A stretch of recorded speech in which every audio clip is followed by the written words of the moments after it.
Welcome back to my video solutions for this November 2013 Higher Tier Calculator paper. Now on to questions 9 through 12. So a question here about angles.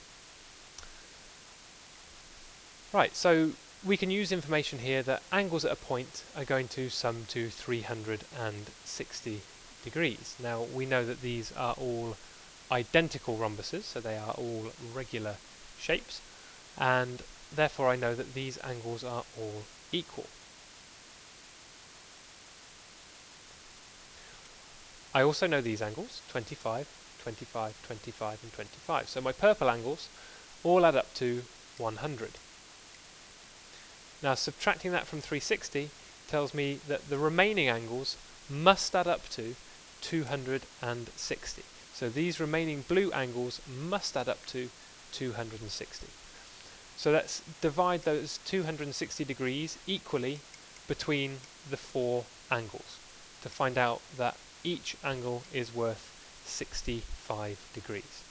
So this is 65, 65, 65, 65. Now we know in a rhombus that we have two sets of equal angles. So this angle is 65 and this angle is 65. And these two angles are equal. Again, I can use facts that angles in any quadrilateral will add up to 360. Now I know that both of these angles are 65, so I need to subtract from that two lots of 65. Get rid of both of these angles. Which leaves me with 230 to share equally between the two remaining angles. So 230 divided by 2 gives me 115 degrees. So just one of these angles is 115 degrees.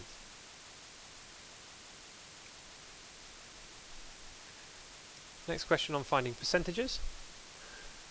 So we're told that Sasha gets 62 out of 80. So I can write that down as 62 out of 80 and write that down now as a decimal using my calculator to do 62 divided by 80, which is 0.775.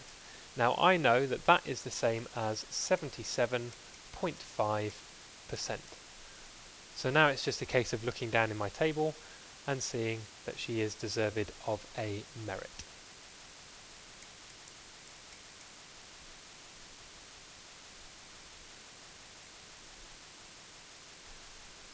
Bit of algebra next.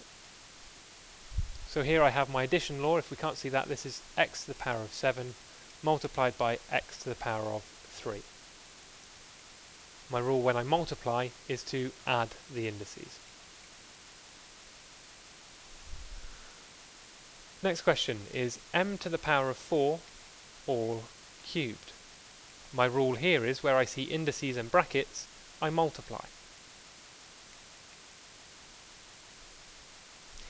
In my final question, I have 36a f to the power of 8 divided by 12a to the power of 5 f to the power of 2. Now I'm going to do this last one in steps. Numbers first. 36 divided by 12 is 3. I'm going to leave the a's for a second and I'm going to look at my f's. F to the 8 divided by f to the 2, well, when I'm dividing, my rule with indices is to subtract, so I need 8 subtract 2, which is 6. Finally, back to the middle, I use the same rule. I need to subtract the indices, but where I don't see an indice here, I remember the indice is 1. A to the power of 1 divide a to the power of 5, 1 subtract 5 gives me a to the power of negative 4.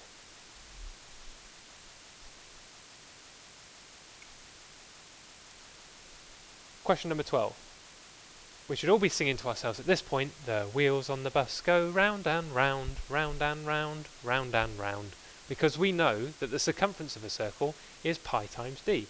Pi times d, pi times d. The circumference of a circle is pi times d, pi times d.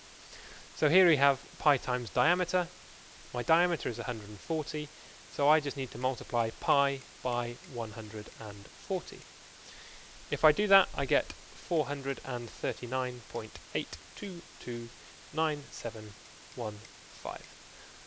I always check my question to see what level of accuracy is required. And I'm told here that I need 3 significant figures. So here we go. First 3 non-zero numbers, 1, 2, 3. Okay, so I'm rounding to this point. I look at the neighbour.